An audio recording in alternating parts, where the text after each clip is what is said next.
Thanks FedEx for apparently throwing my box of rods and pistons off a building and then leaving them outside in a wet driveway where the box is soaking wet now and it could have just rained. Luckily it didn't. What in the world? Alright, well, looks like my pistons and rods come in. Let's try to open this box, see how they look. These are just Summit Pro LS rods and pistons. 4-inch bore. Here's the rods. Look pretty nice. Good looking rod for sure on this deal. So there's all your rods, and then I guess these are the pistons here. Throw them like FedEx did.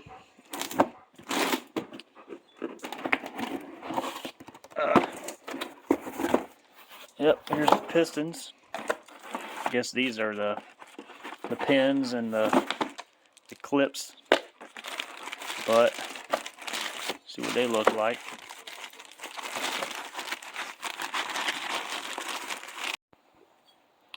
Yeah, they look pretty good. Pretty nice quality from what I could see. What does that say? Made in the USA. What? Can't have that. Gotta have some China stuff around here. But I got those. I got some bearings over here for it, and I got a ring compressor, the fixed ring compressor, 4-inch bore for this 6.0, and also I've got these set of rings here for it, which are just what comes with it when you buy the or the piston and rod set. But got all the pistons and rods out, the factory stuff, so I can do the little bit of honing that I'm going to do. I'm going to use one of these stone hone deals. A lot of people use the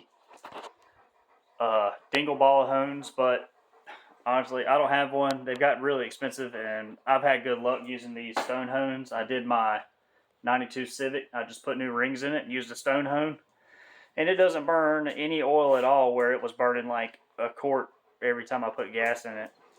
So they do take a lot of material off compared to a dingle ball hone, but if you have a little bit of common sense about using it, if you just kind of run it in and out with a drill a couple times, it gets you some good cross hatches on it, take the sheen off the cylinder wall, it's not that big of a deal. So anyways, let's go ahead and get started on this thing. Alright, so I'm going to show you what I am doing.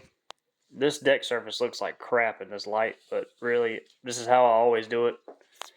I just use this little slight disc right here on a air.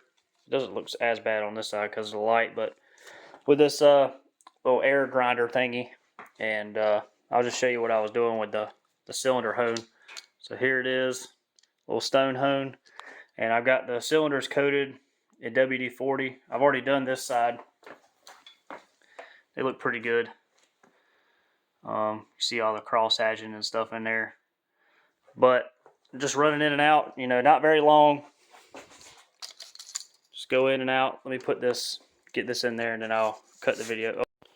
Anyways, get it in the cylinder and go ahead and run it in and out a few times.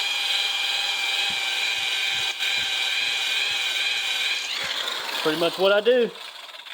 You can wipe it out and it looks pretty good. Alright, got all the cylinders honed out. They look pretty decent. There's a few little high spots, but I left those. It'll be fine. There's a few little up and down scratches in some of these. I'm not really too worried about it. As long as the ring seal halfway decent, I don't really care. It's kind of an experiment for me anyways. This engine might blow up in a pass or two, and I don't really spend much time on it, so it is what it is. Got all the rings gapped. if you want to watch some videos on that. Mine is not the one, because I'm probably not doing it exactly the way you're supposed to do by the book. But anyways, I got them gapped.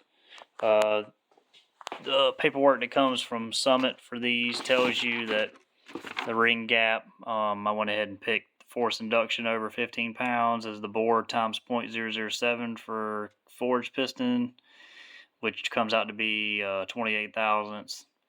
And then your second ring is 0.0075, which ends up being 30 thousandths. So that's pretty much what I did. Feeler gauge, grind the ring down, pop it in flat with the piston, and put the feeler gauge in there and make sure it all passes good. I got the first piston with the rings all in it.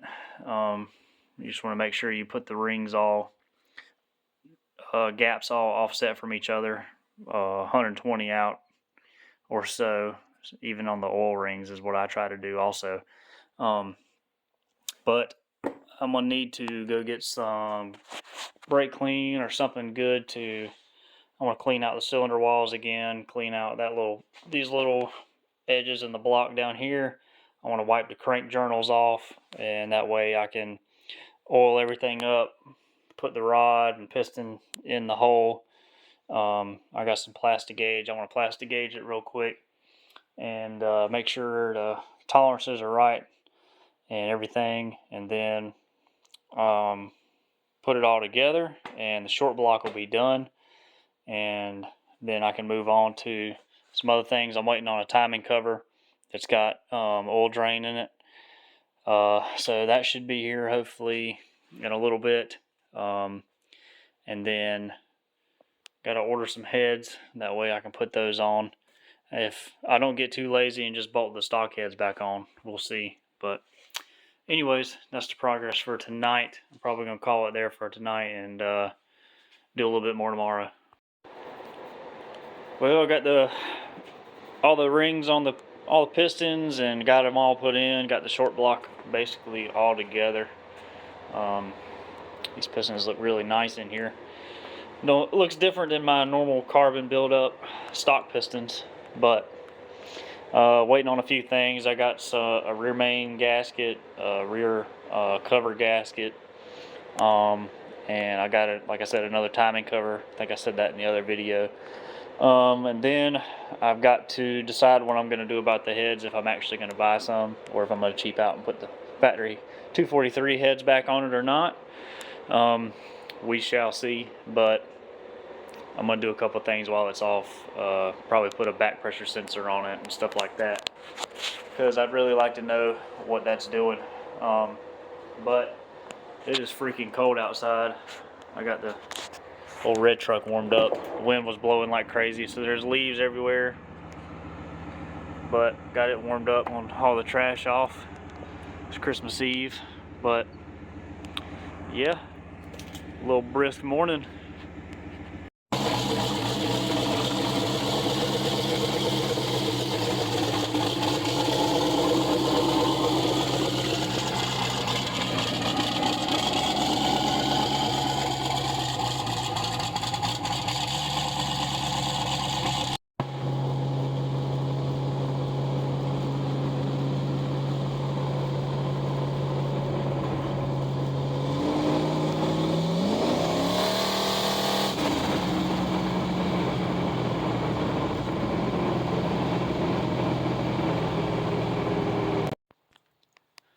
Well, got the Fairmont out. Gonna mess with it this morning a little bit. This downpipe doesn't come all the way past the fender here, and you can see it's heating up the fender pretty good. So I would like to extend it where it comes out past the fender. It's not going to take much pipe because it ends, as you can see, right here. But I got this extra pipe, this 4-inch, and I would like to weld it to this piece right here and make it where it's not before the bumper anymore, or the fender. And I really think that will help quiet it down in the car too, because I think it's just like resonating off this fender right here. But we're getting ready to drive this thing Sunday for a New Year's cruise all the way up to Raleigh. which is about a little over 2 hours away. So I'm gonna check her over, make sure she's good. It's been driven a lot lately. Seems to be doing fine, but we're going to double check everything, make sure she's good to go. But so far, since I've changed the head gasket, knock on wood, we haven't had any issues with it. But there's a couple little things I'd like to do to this car. I want to extend the pipe. It's only got a 10-gallon fuel cell in the back, which is terrible. I want to put like a 20-gallon in there. That way we can drive it pretty far without having to get gas. And that's really, as far as the performance of it, that's really all I want to do. I'd like to clean up the interior a little bit. Haven't shown really the interior. When we go to Raleigh, there's a guy that's got some of these panels here. They're red, but I can actually do some vinyl paint and paint them, because that one's all cracked all to pieces. But the dash is in pretty good shape. Steering wheel's in pretty decent shape. Door panels are okay. They're not perfect, but they're good enough for me. I would like to replace the carpet, put some of these new kick panels in, and then I have all the trim work for the headliner, but I do not have a headliner board. So I would like to, at some point, put a headliner in this car and kind of dress up the interior a little bit. But other than that, I kind of like the way it looks on the outside. It's definitely not a show car, but it's got some dents in it. But kind of adds character to the way the car is. It's got these weld RTSs on it and everything, but overall, she's a decent little car. Well, after messing around with this thing a little bit, I think I've got it figured out. Got the pipe on there. I'm gonna have to do a little form fitting to get it to fit right on there, because I had to cut such a drastic angle in this pipe here. As you can see, that's what I cut off. I had to cut a 25-degree angle because this pipe wasn't exactly straight, but I think it'll work and it'll be good enough for us. I'm gonna have to weld around here and then kind of just tap this back down to here and then weld it around the best I can. But I think it'll work okay. We'll give it a shot.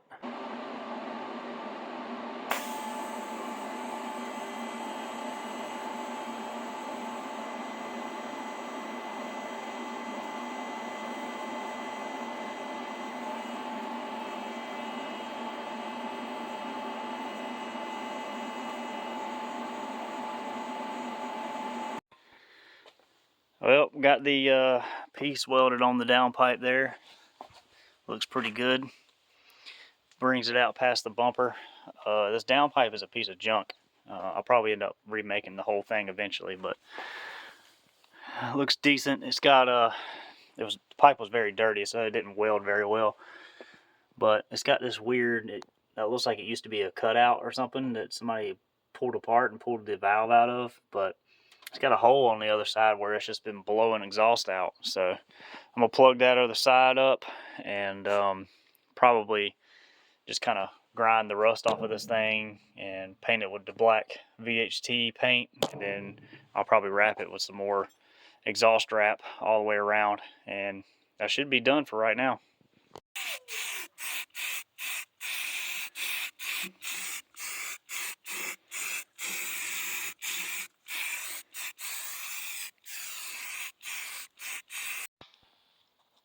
Got my exhaust wrap in water. It's usually what I do. Got this all painted up. Reason I do it in water is because it keeps all those fiberglass things from getting in your hands and your arms, and makes it a lot easier to wrap and make it really tight on the pipe. So I'll probably start up here, fold the very edge down probably about that far on itself, and then wrap it all the way down and all the way back up, and just use one of these clamps, clamp it here and clamp it down here, and that'll pretty much be it. I'll show you the finished product.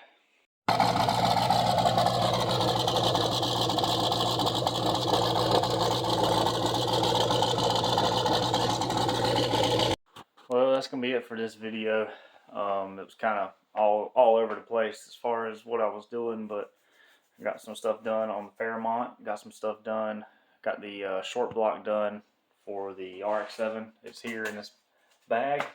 I did order some heads. So whenever they come in, I'll show you those, and hopefully we can get this engine together and get it in the car in the next couple weeks or so. But like I said, that's going to be it. Appreciate you watching. Thanks.